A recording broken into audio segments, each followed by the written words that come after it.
Okay, so it's rendered. I loaded it back in. There's a little bit of weirdness going on with some of the particles, but in general, we're just going to use it to sort of add like an extra layer on top of our comp. So let's just get it in here. Let's merge. Just merge it on top here. Let's color correct this. Make it like a little bit orangey.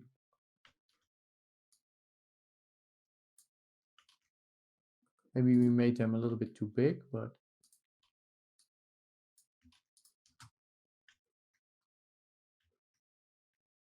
we should probably make them a little bit smaller.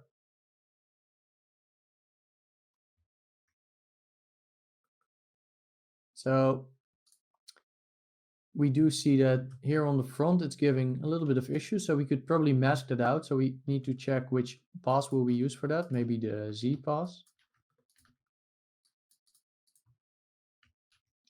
So we could probably say that put this thing in the mask for the particles and say luminance.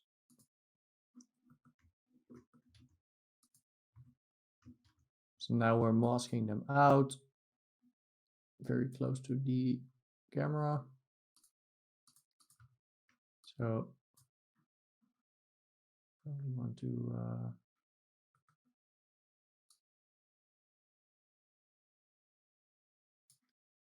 we do another color correction on this too. Let's just do brightness contrast. Oh, brightness.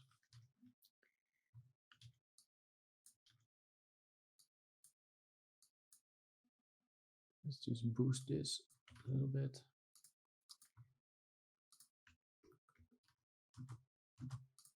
Could increase the depth blur a little bit, maybe. You can see we can sort of add some additional particles that way, sort of keep building on our effect.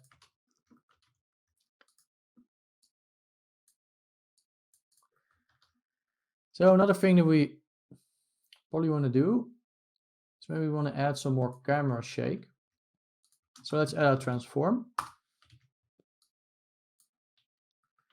Right, and with the transform, we can just transform this thing like this. Let's say we want in this hover over the center, go to modify width, use perturb. So perturb will, you can see, put it all the way over there, and then we can go to modifiers on here, and let's turn down the strength to like something very small. Let's increase the speed.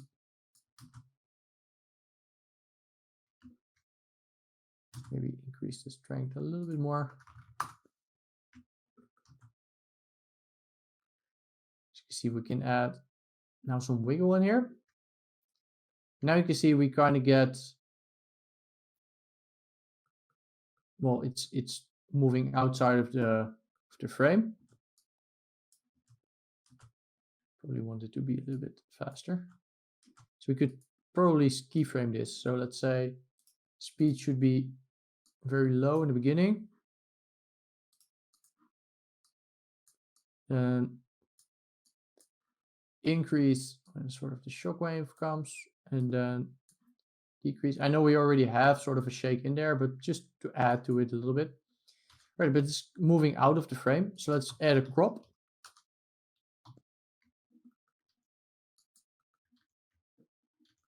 This will crop it to 1920 by 1080. It's still moved out of the frame there a little bit, so let's just transform it to sort of that it fits into the frame, because we have some extra room anyway.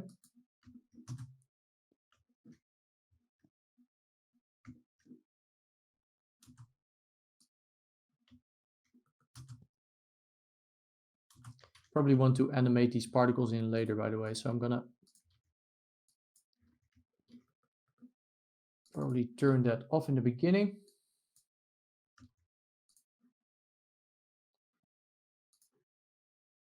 Keyframe that. Let's just animate them in. A little bit like that. All right. So then we have this thing going on. Now maybe some additional things that we want to do. Maybe we want to add some more glow to this thing. Let's add a glow. Let's mask it out. We can do that with this thing.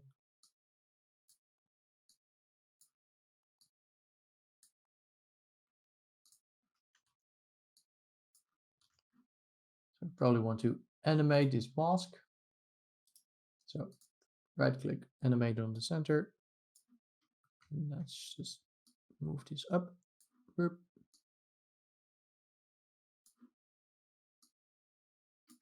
Or maybe animate scale as well. Or we need to set a frame there.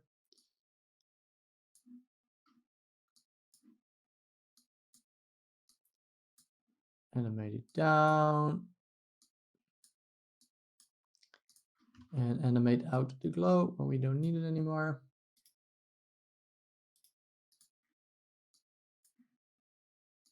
Boop.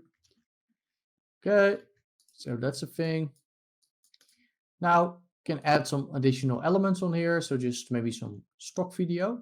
So there's actually some nice stock video here by Video Copilot.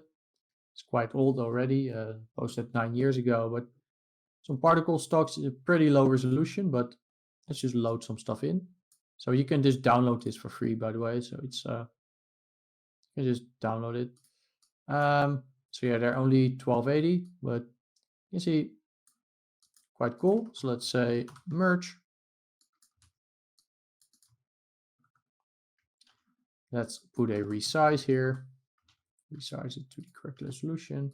Let's put the merge to screen. Let's color correct.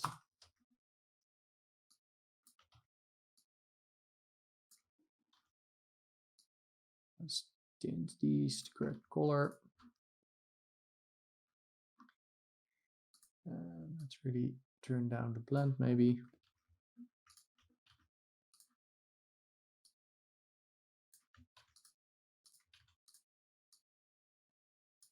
So we could animate this in as well. So let's say here we want them to be high.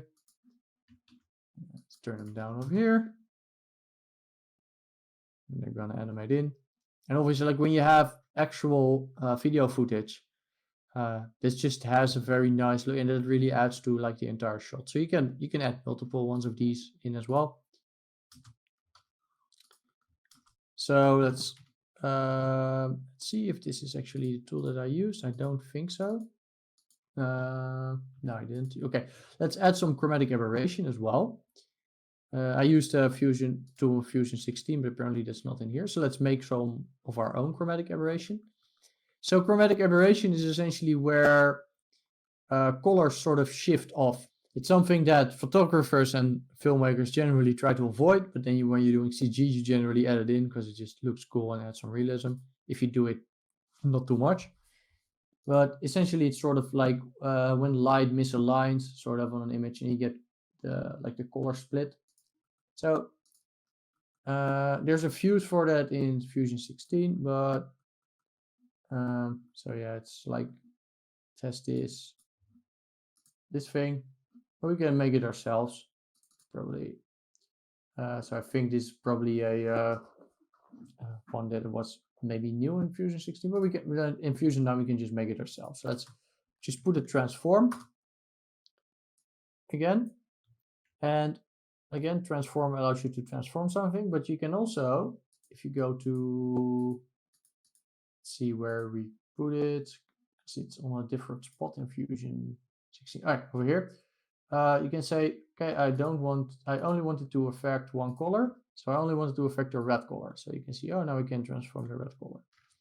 So let's just transform it off just a tiny bit.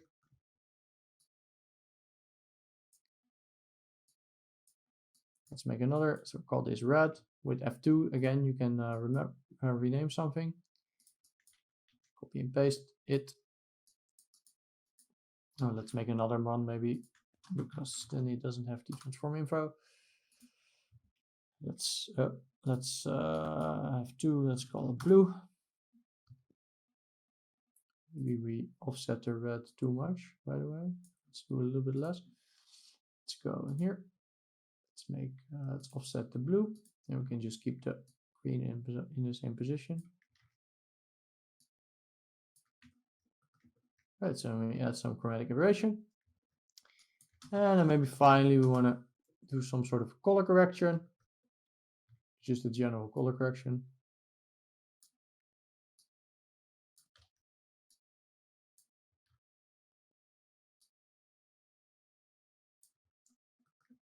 I mean,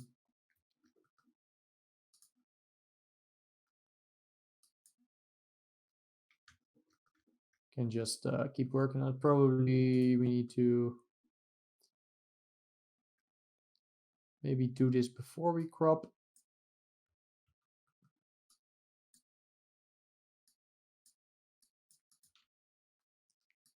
I'm just gonna put it after the other stuff.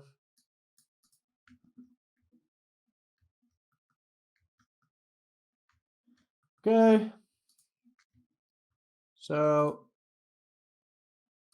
looks pretty good. Probably don't want that to be as much. I'm probably still gonna turn it down a little bit more. All right.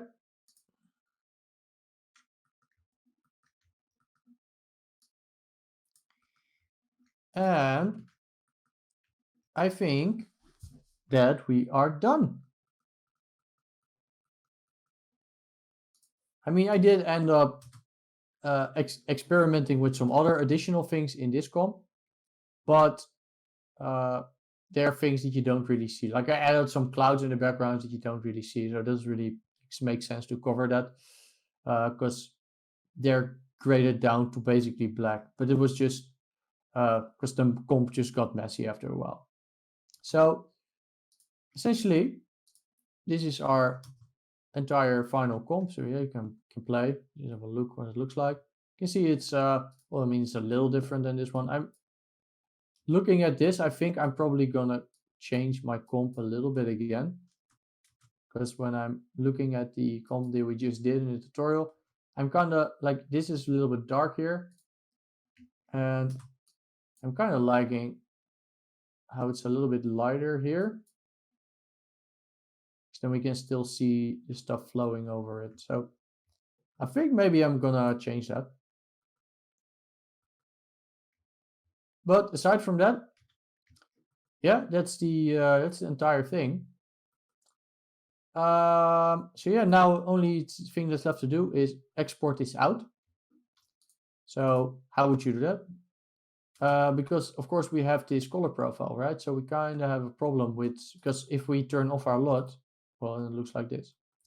So, and if we want this to be like viewable later, for example, to like use this in your editing software or whatever, or just save out an image that's viewable, because if you just save this out right now as a JPEG, it's gonna look super dark.